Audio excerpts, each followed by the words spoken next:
ஏவாவேலுவை பொறுத்த வரைக்கும் பெரிய கொள்கைவாதியும் கிடையாது சார். மேடையிலேயே சொல்றேன், இப்ப நானே சொல்றேன், சில சமயங்கள்ல நான் வீட்டுல தனியா இருக்கிறப்ப நாகூர் அனிஃபாவோட திமுக பாடல்கள் கேட்பேன். ரொம்ப ஏதாவது ஒரு மாதிரி கேட்கணும்னு தோணும்.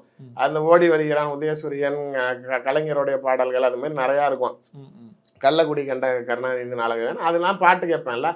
எனக்கு என்னதான் நான் பிஜேபிக்கு வந்தாலும் இன்னைக்கு திமுகவில் இல்லாமல் இருந்தாலும், ஆனால் எனக்கு உணர்வுபூர்வமாக அந்த பாடல்கள் மீது நாளைக்கு எனக்கு ஒரு பிரியம் இருக்கிறதுல. ஆனால் ஏவாவேலு என்ன தெரியுமா பண்ணுவார், அவர் நடத்துகிற நிகழ்ச்சியிலலாம் இன்றைக்கும் நாளைக்கு குதூஸ்ன்னு சொல்லி அவர் இருக்கார். அவர் நாகூர் அனிஃபாவோட ரிலேட்டிவ் தான், ஆனால் வாய்ஸ் அதே மாதிரி இருக்கும். அவர் நிறைய இப்போ இந்த உதயநிதிக்கு பாடல்கள்லாம் அவர் பாடினது நல்ல பாடல்கள்லாம் நிறையா பாடியிருக்கிறாரு.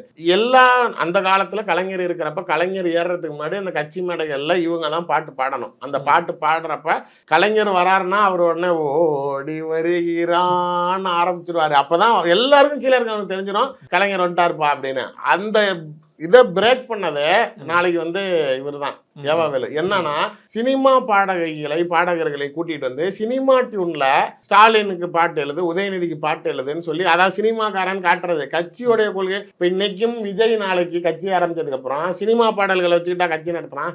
அவனுக்குன்னு ஒரு பாடல் போட்டால அந்த ஐடென்டிட்டியை இவர் உடைக்கிறது. ஏன்னா அந்த உணர்வுபூர்வமா அந்த கட்சியில இவர் அந்த கட்சியில இருந்தே வரல, அவருக்கு அந்த கொள்கைகள் உள்ள இல்ல, அவருக்கு அதோட நான் தான் சொல்றேன், அந்த கட்சியை விட்டு வெளில வந்தாலும் எனக்கு அந்த பாடல்கள் கேட்கணுங்கிற உணர்வு.